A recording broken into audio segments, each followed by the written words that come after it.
I opened Raggity Ann's in 1943. My husband was still in the army, and I took this old shop up near the church by the heath, and it was in a pretty bad state. I decorated it inside and painted the outside myself, but then I was only young. And the lady came with some dolls. The man was up painting the sign, the toy soldier I was going to call it. It was rather boring. And she came along, this woman, she was American, and she had two dolls, Raggedy Ann and Raggedy Andy, spelt in the American way, R-A-G-G-E-D-Y. And I said, love it, yes, I'll buy the dolls. And so I said to the sign writer, stop, we'll have it called Raggedy Ann's. And that's how it was. We were only up there about 18 months, and then I moved down into the village.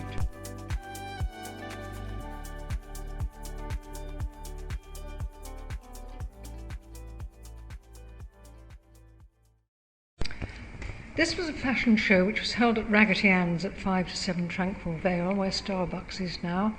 And I'm not quite sure of the year, I think it was something like 1966. But these policemen were shot, 3 of them, arresting some robbers or murderers, I'm not quite sure which, and they walked up to the car and they shot them all.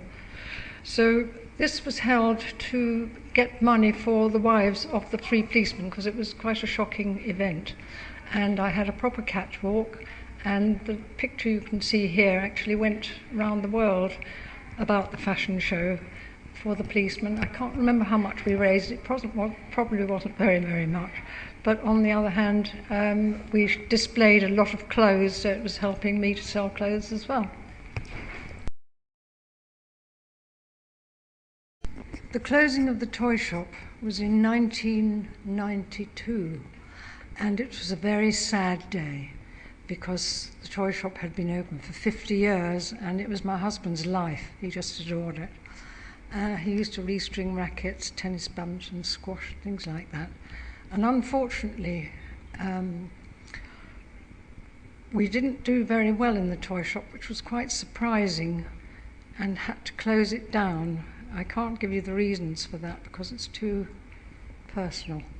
But we were all crying, and that was the end of an era for my husband. I think it contributed to his death.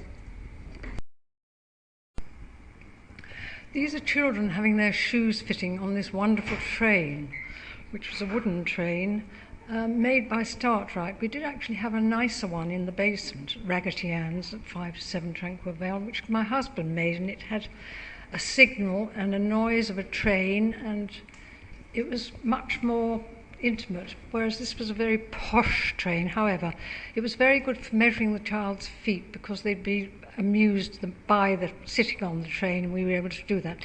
That's Marilyn, who was with me for a long time, fitting shoes. I had all my girls trained to fit shoes, so we knew they went out with the right size.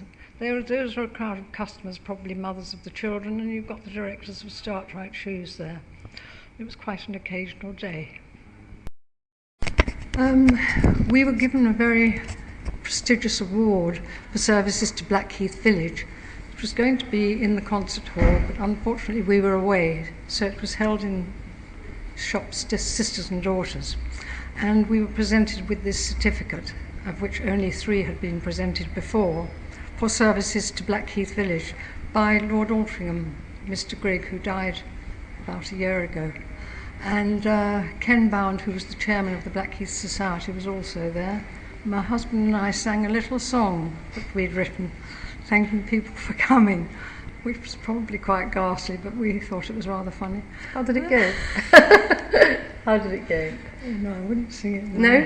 Oh, okay. I've got it written down at home. And you've kept the certificate? Yes. Mm.